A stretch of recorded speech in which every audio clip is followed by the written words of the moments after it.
আজকে যে বিষয় নিয়ে আলোচনা করছি বিষয়টা হচ্ছে যে আমাদের হাঁটু ব্যথা প্রচণ্ড পরিমাণে বেড়ে যাচ্ছে এবং ডাক্তার দেখাচ্ছি, ডাক্তার বলেছে অপারেশন করতে এবং তার সঙ্গে সঙ্গে বলেছে যে আপনি প্রস্তুত হন, আপনার ওবেসিটি কমাতে হবে, মানে ওজন কমাতে হবে, তারপরে আপনি অপারেশন করবেন।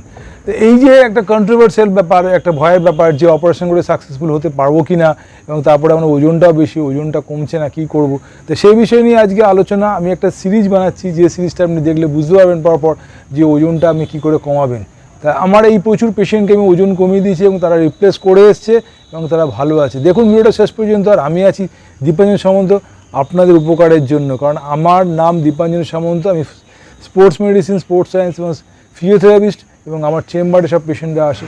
আমি আপনাদের হেল্পের জন্য এই ভিডিওটা বানাচ্ছি। আপনি দেখলে উপকার পাবেন এবং ভিডিওটা দেখুন শেষ পর্যন্ত। আপনি ভালো থাকবেন এবং আপনার রিপ্লেসের জায়গাটা, যখন রিপ্লেস করতে যাবেন সেই জায়গাটাও আপনি প্রস্তুত হয়ে রিপ্লেস করতে যান ওজন কমিয়ে। দেখুন ভিডিওটা।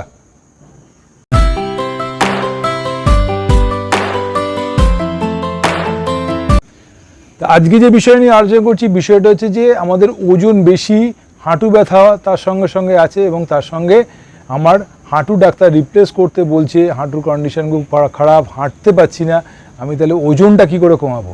তো সেই বিষয় নিয়ে আজকে বলছি। আপনি কিছু কিছু টিপস আমি দিচ্ছি, সেই টিপসগুলো আপনি দেখেন, আপনি উপকার পাবেন। এবং আমি প্রমাণ করে দিয়েছি, আমার প্রচুর পেশেন্ট আছে তাদেরকে প্রমাণ করে দিয়েছি, ওজন কমিয়ে দিয়েছি। তারা 60-70 বছরের বয়স, তাদের কিন্তু ওজন কমে গেছে। আপনিও উপকার পাবেন। দেখুন ভিডিওটা। প্রথমত হচ্ছে যে টিপসগুলো আমি বলছি, প্রথমত হচ্ছে আপনাকে ওজন কমাতে গেলে প্রথমে যেটা দরকার সেটা হচ্ছে মনের জোর। আবারও বলছি, প্রথমে যেটা দরকার আপনার ওজন কমানোর জন্য সেটা হচ্ছে মনের জোর। যার যত মনের জোর থাকবে সে কিন্তু ওজন কমানো তার পক্ষে খুবই ইজি হবে।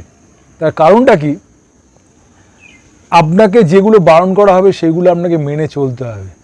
সেই বারণটা সিম্পল জিনিস, আমি কখনো বলি না এই খেতে ওই খেতে, কিচ্ছু না। তা যেগুলো বলছি সেগুলো ভালো করে শুনে নিন। 1 নম্বর, চিনি খাওয়া টোটালি বন্ধ করে দিতে হবে আপনাকে, চিনি খাওয়া বন্ধ। 2 নম্বর, তেল, যে তেলে রান্না হয় সেই তেলটা 2 চামচ থেকে 3 চামচে বেশি, মানে 1 টিস্পুন মানে হচ্ছে 5 ml, আপনি 15 ml বেশি তেল আপনার সারাদিনের রান্নাতে বন্ধ করতে হবে। মানে সারাদিনের রান্না ইউজ করতে হবে, তার বেশি যেন তেল না হয়। হোয়াইট অয়েল, যেটা সাদা তেল আমরা বলি, রিফাইন তেল, সেই তেল খাওয়া বন্ধ করুন। যদি মিলের তেল হয়, ঘানির তেল, সেই তেল খাওয়ার চেষ্টা করুন, সর্ষের তেল বা নারকেল তেল যেটা হয়। তা এই তেলটা যদি আপনি রেস্ট্রিক্টেড করে দেন, মানে তেলটা কমিয়ে দেন, মানে ভাজাভুজি যেরকম বলে, আলু ভাজা, পটল ভাজা যেরকম আমরা খাই, বা বেগুন ভাজা যেগুলো খাই, এগুলো কিন্তু বন্ধ করতে হবে। কোনো তেলে ভাজা জিনিস খাওয়া যাবে না, কোনো ফ্রাই জিনিস আপনি খাবেন না। শুধুমাত্র খেতে পারেন যদি ফ্রাই, যদি মাছ খেতে পারেন, মাছ তো আর অত কাঁচা খাওয়া যায় না, মাছ যদি খেতে পারেন সেটা খেতে পারেন, কিন্তু অন্য কোনো ফ্রাই জিনিস আমার খাওয়া বন্ধ করতে হবে। এবারে বলি মনের জোরের জন্য যেটা বলছি। মনের জোর আপনাকে বলেছে যে আজকে খাবো না কালকে খাবো, এটা খেয়ে নে, কেউ যদি বলে, সেটা কিন্তু বন্ধ করতে হবে। আজকে খেলাম কালকে খাবো না, এ করলে কিন্তু হবে না। রেস্ট্রিকশান। এবং আপনাকে যেটা বলেছি মনের জোর, আমি খাবো না তো খাবোই না, আমাকে চিন্তা করতে হবে আমরা ওজনটা কী করে কমাবো। তাই দুটো জিনিস আমি বলে দিলাম, তেল আর চিনি, দুটো অফ করে দিলেন। এইবারে যেটা বলি, আপনার ওজন বেশি, আপনি হাঁটতে গিয়ে হাঁটু ব্যথা হচ্ছে, তো সুতরাং মহিলা, যেসব মহিলাদের আমি মা বলে সম্বোধন করি, নমস্কার করে একটা কথা বলি, মায়েরা একটা কথা শুনুন, আপনাদের বয়সের সঙ্গে সঙ্গে ফ্যামিলিকে মেনটেন করতে করতে, ফ্যামিলিকে দেখতে দেখতে নিজের দিকে আর দেখা হয়নি, তার জন্যই আপনাদের এই হাঁটু ব্যথা, কোমরে ব্যথা অনেক সমস্যা দেখা দিয়েছে। এবং সেই মায়েদের কথা বলছি, তার আপনাদের হাঁটাচলা করতে অসুবিধা হচ্ছে, ওজন তাহলে কমাবেন কি করে? তাহলে আপনাদের করতে হবে কি, নিয়ম মতো করে আমাদের খাওয়া দাওয়াটা কন্ট্রোল করে ফেলতে হবে, এবং চিনি খাওয়াটা যেরকম বলেছি বন্ধ করতে হবে। রান্নার তেল 3 চামচ, 2 চামচ করলে তো খুবই ভালো, 3 চামচ যদি করতে পারেন, তার বেশি যেন না হয় সেটা মাথায় রাখতে হবে। এবং লেগসে কোনো জিনিস, মানে যাদের পা আছে, যেরকম মুরগির পা আছে, তার ডিমের যে সম্পর্ক, ডিম খাওয়া বন্ধ করুন। যে ডিম খেতেই হয়, যে ডাক্তাররা খেতে বলে, তাহলে ডিমের সাদা অংশ খান, ডিমের কুসুম খাবেন না। এবং দুধ খাওয়া বন্ধ করতে হবে। দুধ খাওয়া বন্ধ কারণটা হচ্ছে কি, আমি চাইছি না কোলেস্টেরল শরীরের মধ্যে ঢুকুক। মানুষের মৃত্যুর কারণ হচ্ছে কোলেস্টেরল। সেই কোলেস্টেরলটা যদি আপনি অফ করে দেন, তাহলে কিন্তু আপনার এই মোটাপা বা যে ওয়েট যে বেশি, সেটা কিন্তু বন্ধ হয়ে যাবে। তাহলে কোলেস্টেরলটাই আপনি যদি অফ করে দেন, কোনো অ্যানিম্যাল প্রোডাক্ট থেকে কিন্তু কোলেস্টেরল আসে, কোনো গাছগাছালি সবজি থেকে কিন্তু কোলেস্টেরল শরীরের মধ্যে ঢোকে না। তা সুতরাং আপনাকে মাথায় রাখতে হবে, অ্যানিম্যাল প্রোডাক্টস অফ করতে হবে। মাছ থেকে যেটা আসে সেটা খুবই ভালো জিনিস, ফসফরাস আছে, যেটা হাড়, যে ছোটো মাছ যদি খেতে পারেন তা সেই মাছ যদি খান খুব ভালো। এবং তার সঙ্গে সঙ্গে কি বলেছি যে দুধের লেগসের জিনিস, যে অ্যানিম্যাল প্রোডাক্ট সেটা বন্ধ করে দিয়ে শুধু লেগসের জিনিসের মধ্যে একটা জিনিস খেতে পারেন, সেটা হচ্ছে টক দই, যাকে ইংলিশে বলে সাওয়ার কার্ড। সেটা বাড়িতে পাতা হতে হবে, কোনো প্যাকেট জাতীয় হতে হবে না, প্যাকেট জাতীয় কোনো কিছু খাবেন না, কিনে খাওয়া যাবে না। আপনি খান, ভাত খাওয়ার আগে হতে পারে, ভাত খাওয়ার পরে হতে পারে, সেটা আপনার ইচ্ছা। এটা গেল আপনার খাওয়ারটা বলে দিলাম।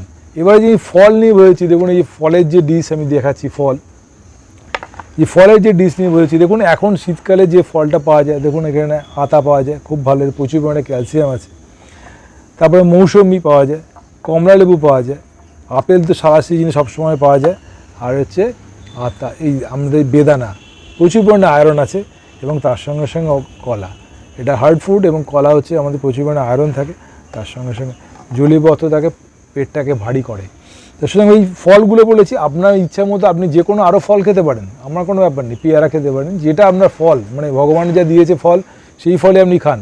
এই ফলটা খাওয়ার নিয়ম হচ্ছে কি, সকালে ঘুম থেকে উঠলে যে কোনোভাবে আপনি চা যদি খেতে পারেন, অভ্যাস, চা খেতে পারেন অবশ্যই চিনি ছাড়া, চা খান, চা খাওয়ার পরে আপনাকে এই ফল খেতে হবে। 4 থেকে 5 রকমের ফল আপনাকে আপনার বডি ওয়েট অনুযায়ী, আপনার যদি 70 কিলো ওজন হয় তাহলে ওজন অনুযায়ী 700 গ্রাম ফল আপনাকে সকালবেলা টিফিন না খেয়ে ওই 8টা থেকে শুরু করে আপনাকে দুপুর 12টা পর্যন্ত ওই 4 থেকে 5 রকমের ফল আপনাকে খেতে হবে। আপনার যদি 70 কিলো 700 গ্রাম ফল খেতে হবে। এবারে 700 গ্রাম ফল খেলেন 12টা পর্যন্ত, 12টার পরে আপনি যখন লাঞ্চ করবেন 1টা কি 1:30টার সময়, সেই লাঞ্চের সময় আপনাকে স্যালাড খেতে হবে 700 গ্রামের হাফ, 300 থেকে 350 গ্রাম স্যালাড আপনাকে খেতে হবে। স্যালাডের মধ্যে শসা, গাজর, টমেটো, পেঁয়াজ, যেরকম আমরা স্যালাড বানাই, অনেকে মূলও দেয়, যেটা আপনার ইচ্ছা, সেই স্যালাডটা আগে খেতে হবে, তারপরে আপনি দুপুরে লাঞ্চ করবেন। এবং এই লাঞ্চ আর স্যালাডটা কিন্তু মাস্ট, আগে স্যালাড তারপর লাঞ্চ। লোকে বলে পরে স্যালাড আমরা খাই, কিন্তু আমি বলছি আমাদের যে পাকস্থলী, যেটাকে আমরা খাদ্যটা গিয়ে পড়ে, সেই পাকস্থলীটা ব্যাঁকানো একটা পার্ট, সেইটার মধ্যে আগে যদি স্যালাড দেন, ওপর থেকে তেল, ঝাল, মিষ্টি যা পড়ছে সেটা কিন্তু ও আগে থেকে অ্যাবজর্ব করতে সুবিধা হয়। তো সুতরাং আপনাকে স্যালাডটা আগে খাবেন, তারপরে আপনি দুপুরের লাঞ্চ খাবেন। সন্ধেবেলায় আপনার সবার খিদে পেতেই পারে, সন্ধেবেলায় আপনি খাবেন, আপনার মুড়ি হতে পারে, যদি সুগার হয় তাহলে মুড়ি অফ করতে হবে, তার সঙ্গে ছোলা ভাজা, বাদাম ভাজা এগুলো খেতে পারেন, ওটস খেতে পারেন, সেটা আপনার ইচ্ছা। কিন্তু রাত্রির 8টার মধ্যে আপনাকে ডিনার করতে হবে। সকাল 8টা থেকে রাত্রির 8টা পর্যন্ত আপনাকে খেতে হবে, রাত্রির 8টা থেকে সকাল 8টা পর্যন্ত কিছু খাওয়া যাবে না, এমটি স্টমাকে থাকতে হবে আপনাকে, কিচ্ছু খাওয়া যাবে না। এই সিস্টেম যদি ফলো করতে পারেন তাহলে আপনার ওজন কমবেই কমবে, আমি গ্যারান্টি দিচ্ছি। কারণ এই প্রসেস অ্যাপ্লাই করে আমি প্রচুর পেশেন্টকে, যারা মহিলা আছে বা পুরুষ আছে, তারা কিন্তু অ্যাপ্লাই করে এটা ফল পেয়েছে, তাদের ওজন কিন্তু কমিয়ে দিয়েছি, তারও আমার ভিডিওস আছে। তো আমি ছোট্ট ছোট্ট নিয়মগুলো বললাম। আর যাদের সুগার আছে ডাক্তারে মেনটেন করবেন, ডাক্তারের ওষুধ তো খেতে হবে। আর বাবাদের একটা কথা বলি, যদি হাঁটতে না পারেন তারও পেটের ব্যায়াম আছে, তো সেই ব্যায়ামগুলো আমি পরবর্তীকালে প্রত্যেক কটা ভিডিওর মধ্যে দিচ্ছি, কী কী ব্যায়াম করবেন। যাদের হাঁটু ব্যথা আছে, হাঁটতে অসুবিধা হচ্ছে, সিঁড়ি দিয়ে নামতে কষ্ট, সিঁড়ি দিয়ে উঠতে কষ্ট, তাদের হাঁটু ব্যথা, তারা কি করে ওজনটা কমাবেন। এই সিরিজটা পুরোপুরি দেখতে থাকুন। আর একটাই কথা বলি, আমি দীপাঞ্জন সামন্ত, প্রত্যেক মহিলাকে আমি যেন মা বলে বলেছি, যদি গুরুজন তাদেরকে আমি নমস্কার জানিয়ে একটা কথা বলি, বয়স বেড়ে গেছে, ওজন কমাতে পারছেন না, শুধু এই টিপসগুলো ফলো করুন, আপনি ওজন কমবে। আর কখনোই কোনো খাবার আপনি পেট ভরে খাবেন না। যদি 1 গ্লাস জলে যেরকম পেট ভর্তি হয়ে যায়, আপনাকে 1/4 গ্লাস বা হাফ গ্লাসের নিচে আপনাকে এরকম খাবারটা খেতে পারেন, হাফ করে খাবার খেতে পারেন। আপনাকে 2 থেকে 3 ঘন্টা পর যেন খিদেটা পায়, এবং 2 থেকে 3 ঘন্টা যখনই খিদে পাবে, সকাল 8টা থেকে রাত্রির 8টা, তখনই কিছু না কিছু আপনি খাবেন, এবং সেটা অ্যানিম্যাল প্রোডাক্টটা অফ করে দিয়ে। তো এই ছোট্ট ছোট্ট টিপসগুলো মেনে চলুন, আমি বলছি, গ্যারান্টি দিচ্ছি দীপাঞ্জন সামন্ত, আপনার ওজন কমবে। এবং তারপরে যে ব্যায়ামগুলো বলছি সেই ব্যায়ামগুলো আপনি করবেন। দায়িত্ব আমার ওজন কমানোর, আর আপনার হাঁটুটাকে ভালো রাখার। আমার হোয়াটসঅ্যাপ নাম্বার এখানে থাকে, হেল্পের জন্য সবসময় আমি হোয়াটসঅ্যাপ নাম্বার এখানে দিই আপনাদের উপকারের জন্য। কোনো প্রশ্ন থাকলে হোয়াটসঅ্যাপে আপনি জানাতে পারেন, কোনো কমেন্টস করতে পারেন, লিখতে পারেন হোয়াটসঅ্যাপে, আমার সঙ্গে কথা বলতে পারেন। আমি আছি আপনাদের জন্য, আপনাদের হেল্পের জন্য। দীপাঞ্জন সামন্ত আপনার বাড়িতে হাজির, আপনার উপকারের জন্য হাজির।